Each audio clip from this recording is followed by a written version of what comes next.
لا إله إلا الله محمد رسول الله عليه صلاة الله وآله والأحبة. اعوذ باللہ من الشیطان الرجیم، بسم اللہ الرحمن الرحیم۔ ناظرین، آپ دیکھ رہے ہیں آئی ڈی ٹی وی اور میرا آج کا موضوع ہے نرگس کا پھول۔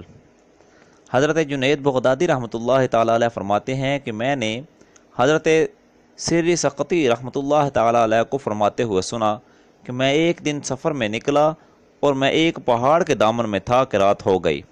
وہاں مجھ سے کوئی انس و محبت کرنے والا نہ تھا کہ اچانک بیچ رات میں کسی پکارنے والے نے پکارا کہ تاریکیوں میں دل نہیں پگھلنے چاہیے، بلکہ محبوب یعنی اللہ تعالیٰ کی رضا حاصل نہ ہونے کے خوف سے نفوس پگھلنے چاہیے۔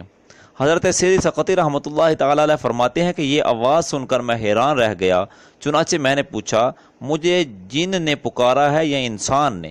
اس نے کہا اللہ تعالیٰ پر ایمان رکھنے والے مومن جن نے پکارا ہے، اور میرے ساتھ میرے دوسرے بھائی بھی ہیں۔ میں نے پوچھا کیا وہ بھی مومن ہیں؟ وہ کہنے لگا جی ہاں۔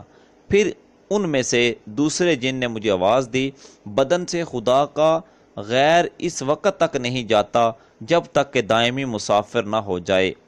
میں نے اپنے دل میں کہا ان کی باتیں کتنی اعلیٰ ہیں۔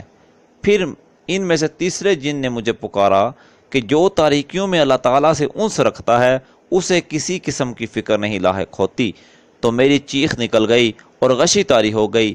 پھر مجھے کسی خوشبو سونگھنے سے افاقہ ہوا تو میں نے دیکھا تو میرے سینے پر نرگس کا ایک پھول رکھا ہوا ہے۔ میں نے کہا اللہ تعالیٰ تم پر رحم فرمائے، کوئی وصیت بھی کرو۔ تو ان سب نے کہا اللہ تعالیٰ متقیوں یعنی ڈرنے والوں ہی کے دلوں کو جلاؤ حیات عطا فرماتا ہے، لہذا جس نے غیر خدا کی طمع کی ہے بے شک اس نے ایسی جگہ طمع کی جو طمع کے قابل نہیں، اور جو شخص معالج کے چکر میں رہے گا تو اس کی بیماری ہمیشہ رہے گی۔ اس کے بعد انہوں نے مجھے الوداع کہا اور چلے گئے۔ میں اس وقت سے ہمیشہ کلام کی برکت اپنے دل میں پاتا رہا۔